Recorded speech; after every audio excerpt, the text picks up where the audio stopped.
Hi, can you hear me? Thank you. I'm happy to be here.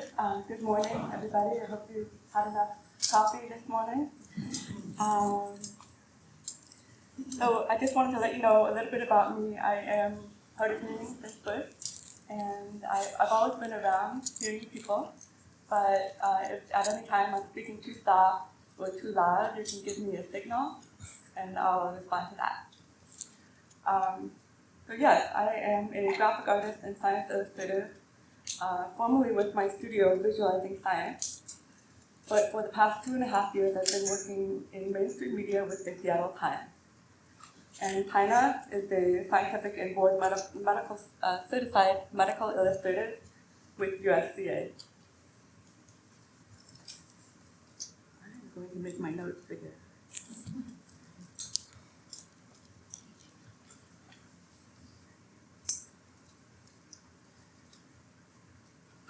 Today we're going to talk about climate graphics.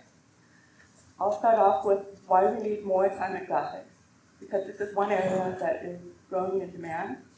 I found no shortage of work in climate graphics. I'll also talk about new visual strategies that we can try. Taina will follow up with what we as science illustrators and visualizers can bring to the communications team, and some wonderful examples from research to government, mainstream media, and formal versus informal education. Does anybody know what this image is? It's pretty grainy. Yeah? Good. This was taken in 1990 by the Voyager 1 spacecraft, about 3.7 billion miles away from Earth.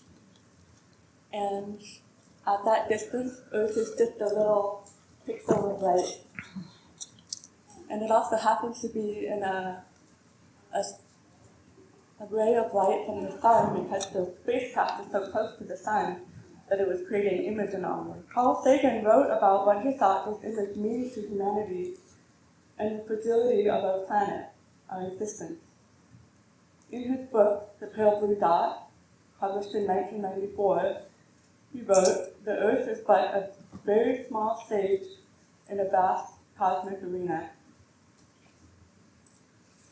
Our posturing, our imagined self-importance, the delusion that we have some privileged position in the universe are challenged by this thin, shifting, iridescent film on a lonely speck in the great, enveloping cosmic dark." And what a thin film it is.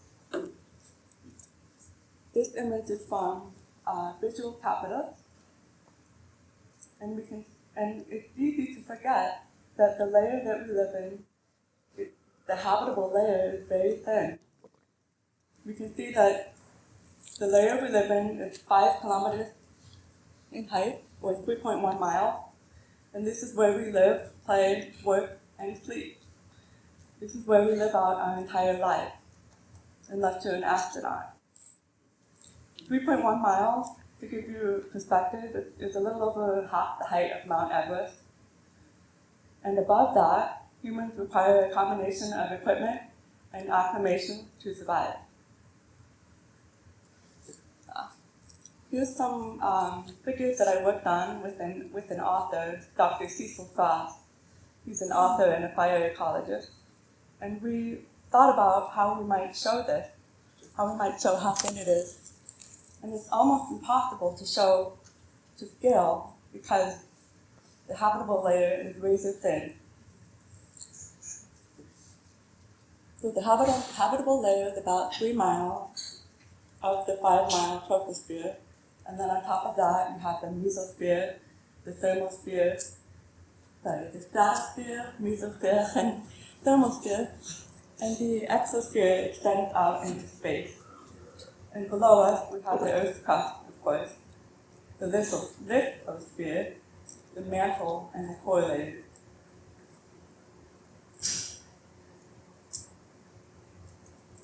Frost, the author I was working with, went so far as to describe of species as thinking microbes on the eve of oversaturating a planetary biofilm.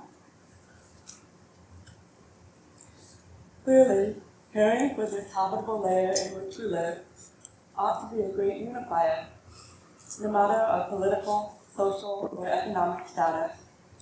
We only have one planet Earth. Demand is growing for climate graphics.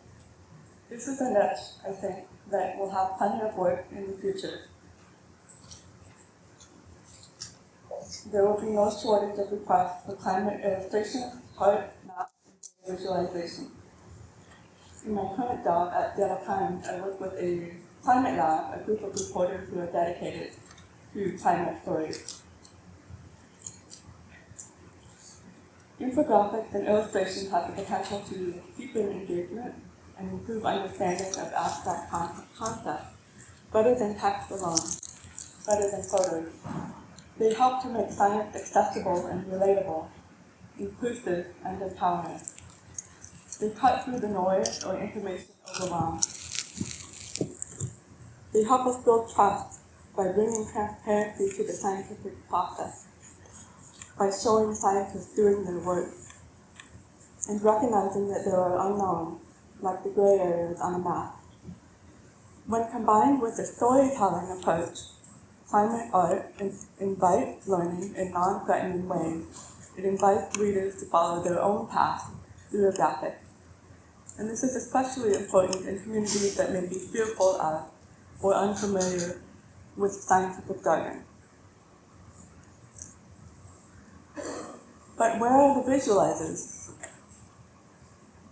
There's a segment there from an earlier GNSI logo that I helped with. Over the past few decades, the field of science communication, or SciComm, has grown, but it's largely focused on writing and photos. It's taught at universities, and these programs will often help scientists and academics through one-day workshops or weekend workshops learn how to create better graphs and illustrations for their papers. It looks like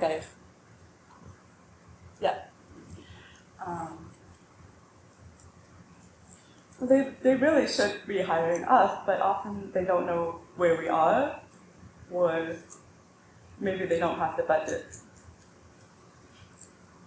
Other outlets also, mainstream media and educational materials, also still rely heavily on text and photos, and that's the case at the Seattle Times too. I'm always advocating for graphics and on behalf of my department.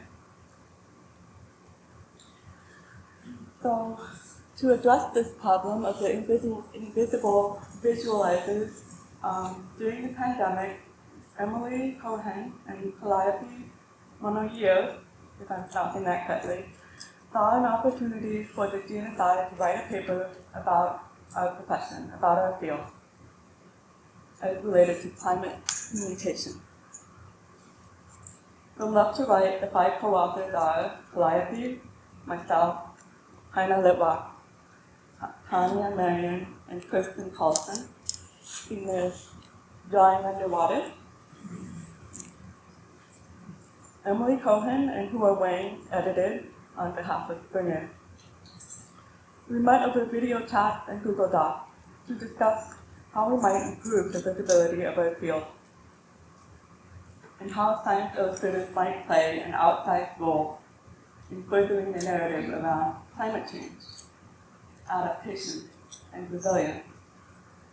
We couldn't include all of the images we wanted, either due to space constraints or permission, but we included a handful of salient examples with links to many more. At long last, after a long editing process, the paper was published in the book that you see here in May 2024, an open access book that anyone can read. And you can also download it yourself with this QR code. That'll lead you to our paper, but you can also go to the whole book. And it's available on Amazon. Our paper is largely written for those who are outside of our field and maybe unaware of what it is that VSCs do, or maybe they're having a hard time finding us, or maybe they need some convincing that yes, it's worth including illustration in the budget. But we also address many issues that are relevant to us, such as the many job opportunities that exist, sometimes hidden under different titles.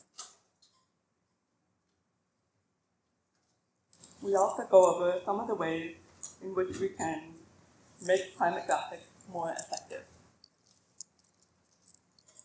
Some of the strategies I'll talk about here are not just for climate, they're for any science graphic.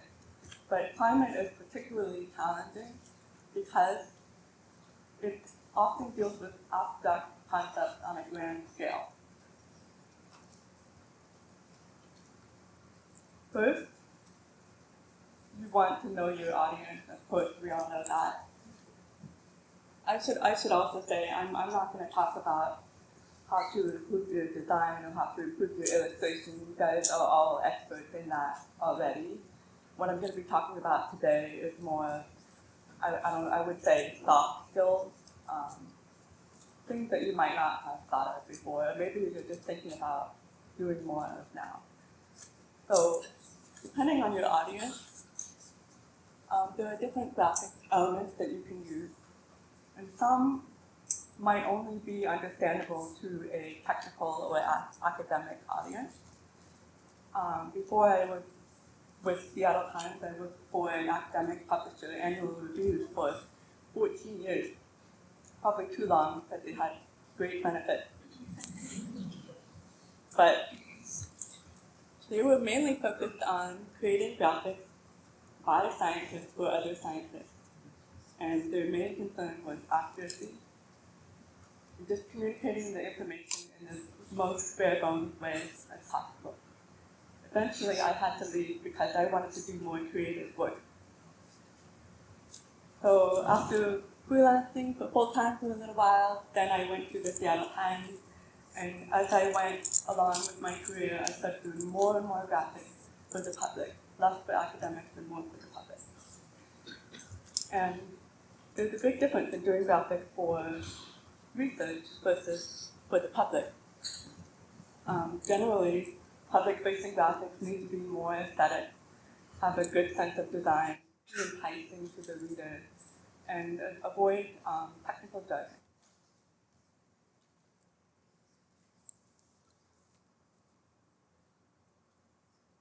This is probably my favorite line in the paper that we wrote.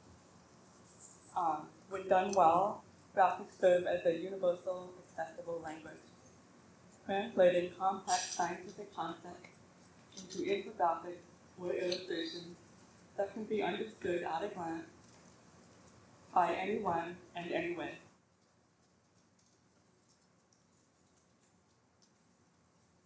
We won't be able to avoid photos, and sometimes photos are what we need, but if you have to use photos, we encourage using those that show local communities working on adaptation and solutions. We recommend avoiding photos that are overused, such as melting ice sheets and polar bears, images that are overused and also very far away, so that it seems like the problem is distant or insurmountable or overwhelming.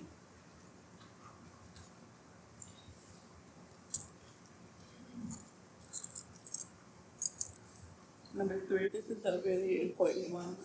Know that effective communication is more than just information transfer. Simply telling someone about something is not enough. It's better to create a dialogue or an engaging approach. And in academics, they call this the top-down deficit model versus engagement model, two-way engagement model. People don't receive information passively. Instead, it is filtered through their own lens of life experiences and communities of trusted peers. How do we engage and establish a dialogue? It starts with listening and including a variety of voices and perspectives. Establish meaning on a local level. What is affecting people in this community, or this tribe, or this urban city, or rural town? People are more likely to understand and respond to examples that reflect their community and way of life. Then they can see themselves as part of the solution and decide what to do next. I have a video here from a reporter I worked with. So, as a working mainstream journalist at a newspaper, I'm acutely aware of what it means to be working in this time of profound change. It's a fearful time, and I think one of the things that I am most careful about is, number one, deep listening and empathic listening, and being very careful in the storytelling that I do that everybody counts, and to hear all the voices. Because a lot of what I sense is people's fear of being left behind. That's not okay. This is not about exclusion or leaving anyone behind. For one thing, we need everyone and all of their skills and all of their presence and all of their hearts. Everybody counts and everybody gets heard. To actually see the dignity and place holding of everyone. So, we discovered empathetic listening. I also want to mention the role of emotion and humor. Academic outlets often favor professional, highly specialized communication, but for the general public, these publications can, of course, seem dry. And it's more effective to create communication that is emotionally moving and relevant. But sometimes that means getting more creative and maybe not capturing every detail, but thinking about how readers might respond to an image emotionally. The image on the top right, I was commissioned by a college professor in Fullerton, which is in the LA area, and he wanted graphics that college students would respond to on an emotional level, different than what you would see in the textbook. So we put our heads together and we came up with this novel view of the Earth's 7 spheres, and the anthosphere, the human influence in the middle, is having a disproportionate impact on the other spheres. The bottom image is an example of a scientific cartoon. There's so many good examples out there. And there's getting millions of followers on social media. And of course, we want to try to use visual analogies and metaphors to help make things more relatable and to provide a sense of scale. We shared this example at the beginning of the paper, and Taina will be going in more detail on what this means.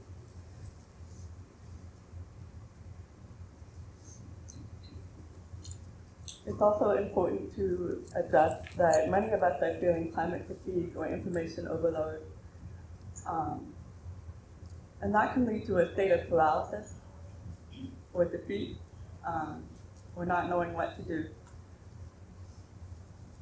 Climate communications teams, such as NOAA Climate Program Office, and Climate Outreach, which is another website that is trying to change the narrative about how we talk about climate in terms of solutions and adaptations instead of overwhelming disasters.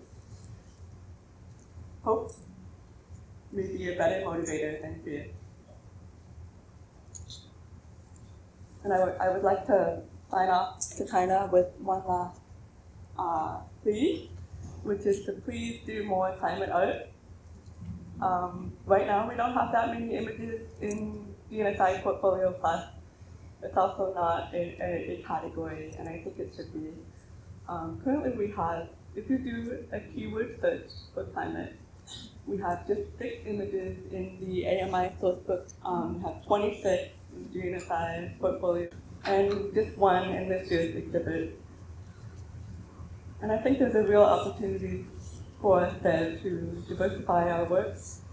And also, if you're working on something that is not directly about climate, but maybe is about a plant or an animal that is being affected by temperature changes or marine heat wave or ocean acidification, that you can include climate in the description.